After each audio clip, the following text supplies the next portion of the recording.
Hi, yo. Glad to see you made it. It's just me, Karleigh, reading to you that first book of the Tales of Eldelórne trilogy. Do you love it? Tell me you love it. Send me a voice message or an email. I have so many questions that are coming in daily, and I'm saving them all to answer at once after the season finale. So get your questions in right now. It's a good time to do it, and it's a good time to hear the story.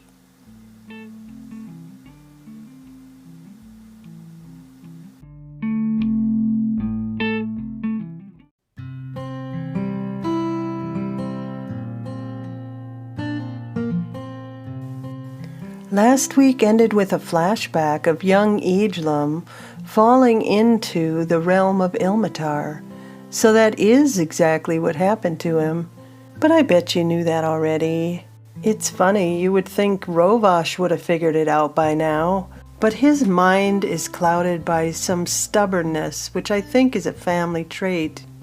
But that's not to know until the future. On with the story.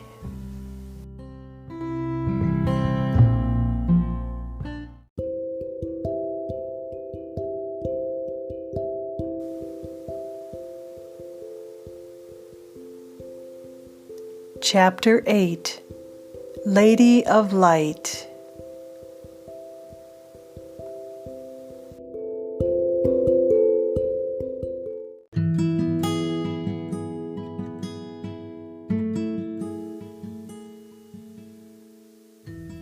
Roevash mapped out a path that followed the mountain range northeast towards the kingdom of Tales of Eldelórne. He was going to seek answers about his brother from Queen Galbraith. Dressed in a dark cloak and ranger's clothes given to him by his uncle, he packed his satchel light for the long journey on foot.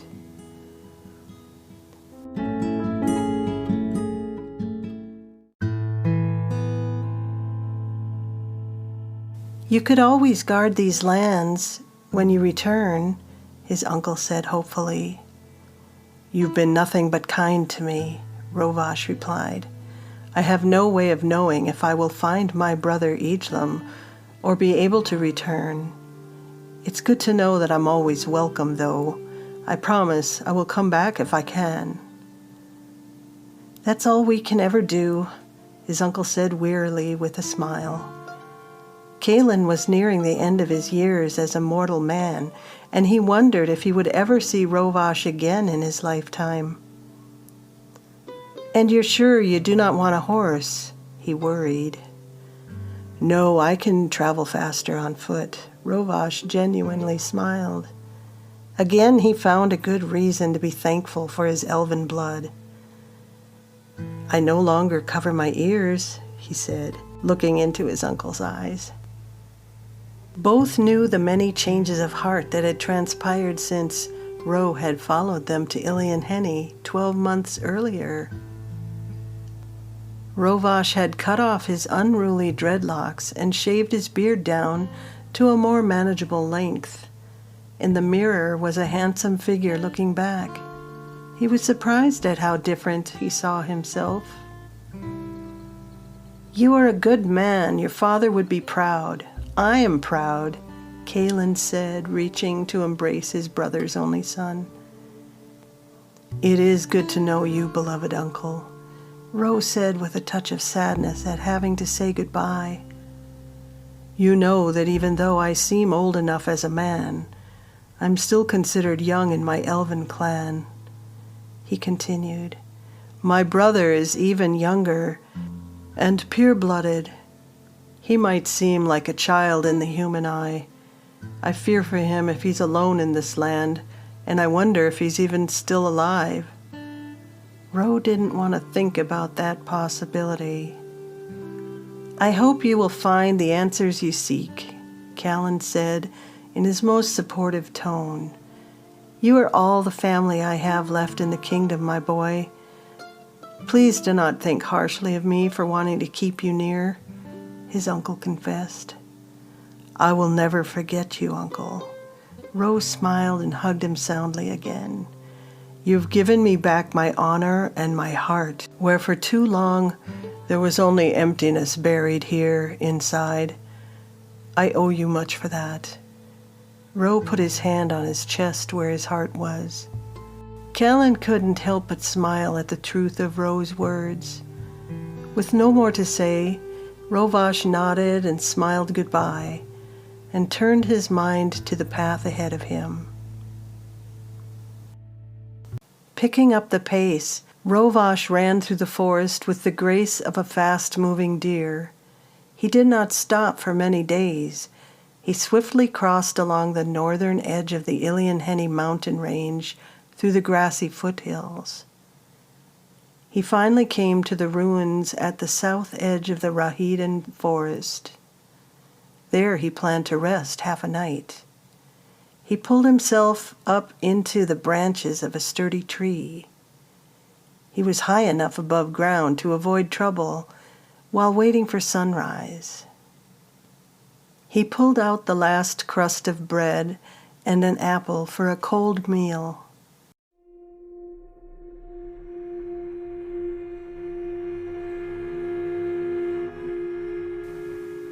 A murder of crows passed overhead, winging south in the darkness of the evening sky. How odd, Roevash thought, to take flight by moonlight. The massive flock moved through the air, winging so close together they seemed like a black cloud when off in the distance. The shadow of crows came and went so fast. It was as if they were searching for something or someone. Covered by his cloak against the trunk of the enormous tree, Roevash held his breath, hoping he was unnoticed under the thick canopy of branches. Another thing he noticed were that goblins were everywhere. He had run silently past several parties of them, menacingly close to the mountain borders. Something is still not right in this land, Roevash thought to himself, as he took a last bite of an apple and discarded the core below. Roe leaned into the tree and tried to get some sleep.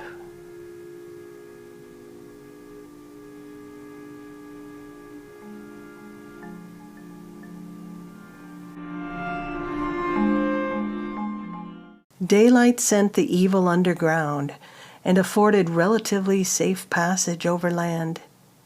Roevash was at the edge of the ancient Dwarven kingdom after only half a day's run. As the trail turned north, he entered Tales of Eldelórne just before sundown.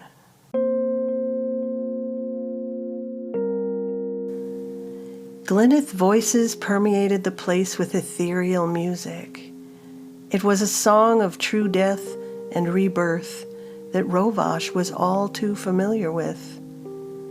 Someone told him one of the great wizards had passed out of their sight, and they mourned his loss. They showed him a place to stay while he waited for an audience with the lady. Roevash, in all his travels, had never been so far across the realm as this. He marveled at the beauty of the structures and long age of the traditions here. Wandering slowly through the gardens, Roe felt the sharp, subtle difference of a closer connection to the spirit of this land. The voices of life surrounded him, awakening his elven nature as never before. In this realm, time was nullified, and existence was not painful like it was in the outside territories of humankind. It was the grace of the light. The light was everywhere and nowhere at the same time. Roe walked among the golden-haired elves as unquestionably one of their own, even though he was a head and shoulder taller and had a darker complexion and facial hair. His face showed the many scars of a battle-weary soldier, and those were only the ones visible. Roevash met some travelers near the garden's center fountain who were grieved over the loss of one of their companions. Roe thought about his own anger and grief. He reflected on how before he had met his uncle, he let that shape and define his life.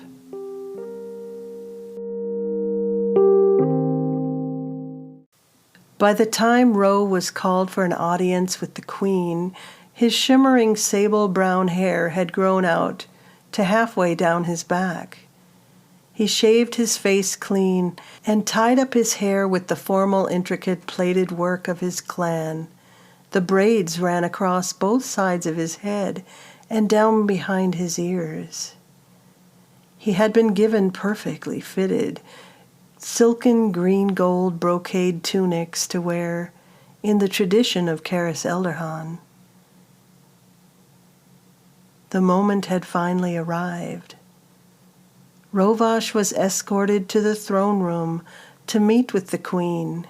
She stood before him on a throned platform with her husband and their guards.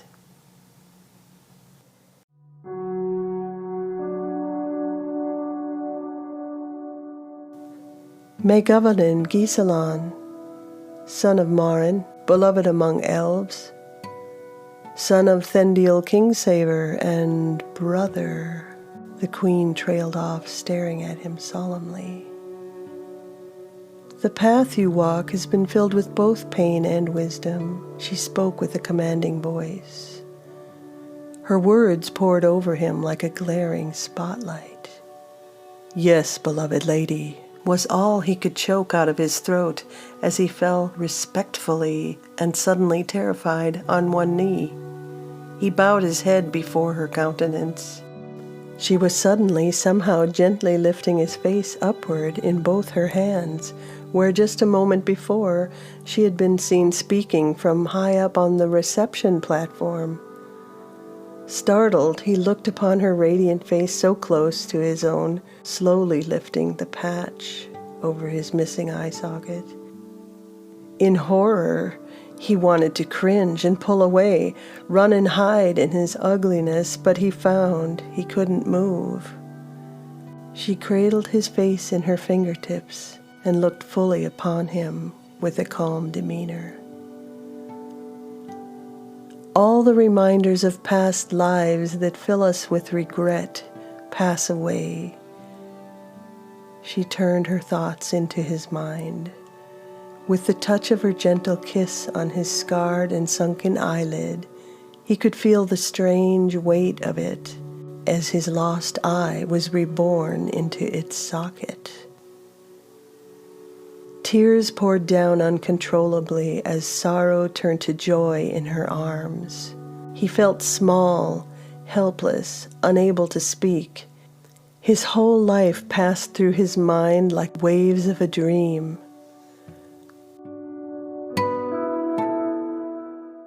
Roe awoke in his chamber days later. All the pain and the scars were gone from his body, and his right eye was returned. He remembered she held him tight in an embrace like a mother holding her elfling until he disappeared into healing sleep. Galbraith whispered a song in his heart. Your brother is safely away in the arms of our father, Lord Lorien. Grieve not. He will be returned to the realm of mortal man before long. Your prayers will be answered one way or another.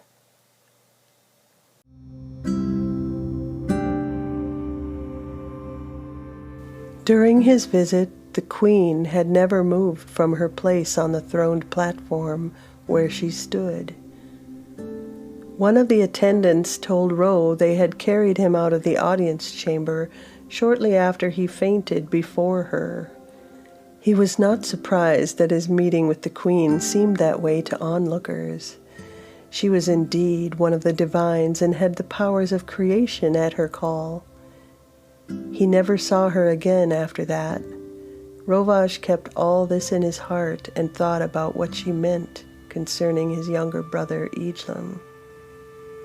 Then all there is to do is wait. Roe held a renewed hope as he looked out over the horizon. Roevash decided to go back to his uncle. They were well into the Third Age. Too many wars and uprisings scarred the mortal lands. Roevash had fought enough. He thought helping Karleigh through his elder years would be the noble thing to do. Plus, he already missed him. Roe smirked at that as he packed his bags for the journey home. Home. Roe smiled. Family again. It warmed his heart.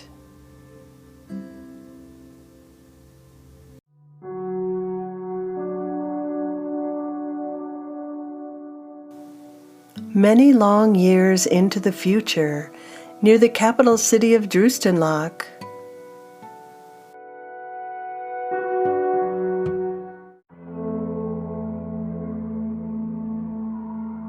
Eijlam woke flat on his back, blinking his eyes wide open. The first thing that came into focus was a tangled mass of dark red hair and green eyes. It was all attached to a strangely distorted girl face. Her eyes looked sullen or maybe resolved. Whatever it was serious. "My name is Fiona," the voice said, as if it had told him this already way too many times. Her words echoed inside his head, as in a dream. "Manu Odeleth Hai?" he heard his detached mouth say abruptly. "You are here with me now," she said, ignoring his mumbling. Her unfamiliar words distorted oddly in his ears. She seemed to chatter gibberish at him. He kept his worried eyes affixed on the red hair, afraid to look around for fear he would feel the blistering sensation of breaking apart in his gut again. "Do not try to speak. You just came back from the fated places," Fiona repeated herself, having gone through this routine with him before. "I'm sure it is still confusing." His arm swung involuntarily upward, almost slapping her across the head. "Stop," she commanded, and then changed back to her more purposeful tone. "It takes time to acclimate once you've been gone for so long. Be patient. You will be okay." She leaned into him, pushing his arm back down and enunciating loudly. "Deniston?"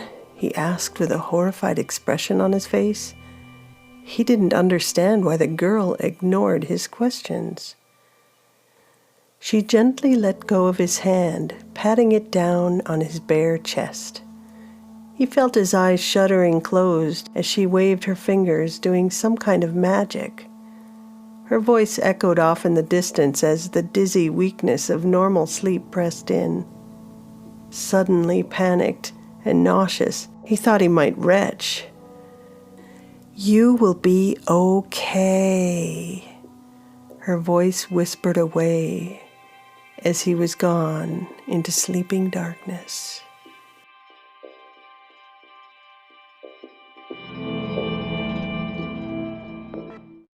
"I think he's going to spew on me when he wakes next time," Fiona said to Master Fargle while handing him a bowl of hot soup. She also placed some fresh bread on the table near him. He was not pulled together very well this time either. She set down a spoon and cloth for him. "It takes time," the wizard said. "The poor boy was just torn from his song of his lords. He's not going to feel human for quite a while. I mean elven. Well, you know what I mean."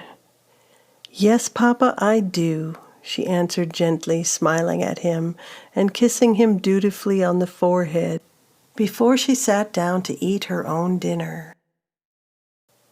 She was a good daughter and assistant to the wizard's many odd experiments. This last one, Fiona pondered, pulling a full-size Eijlam out of a bathing pool from another realm, now that was astonishing.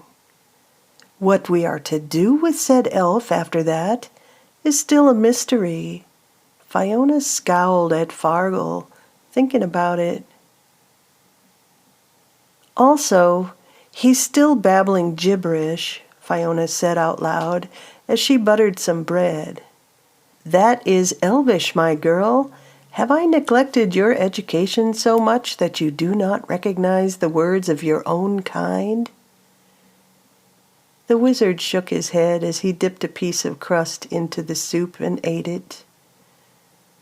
Fiona just stared at him thoughtfully as she finished her own dinner.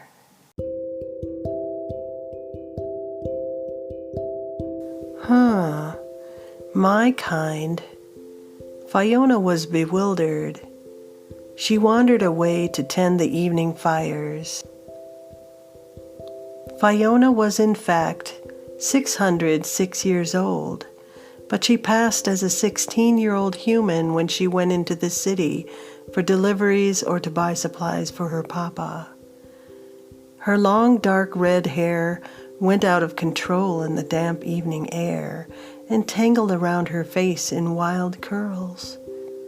It was so thick it naturally hid her ears. She was raised with humankind, knew their ways, and she spoke like them. How am I supposed to know my kind? She grumbled to herself. A fire spark left her hand and lit the first of many torches as she walked around the perimeter of their home property.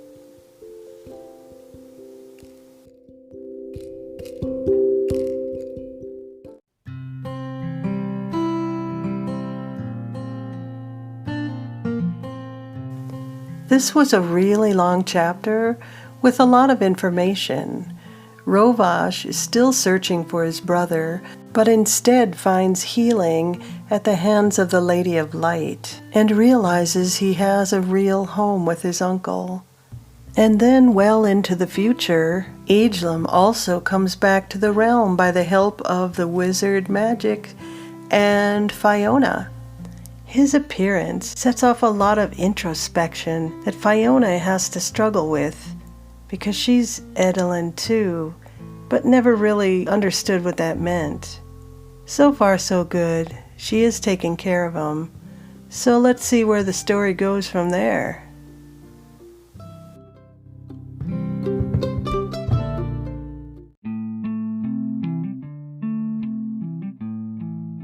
Elvish lesson of the day. Decherathon. That means I will do it. Decherathon. You've heard me say Gwestanu Decherathon, which means I swear it, I will do it. When you put the two together, it's a very powerful oath. An oath that never should be broken.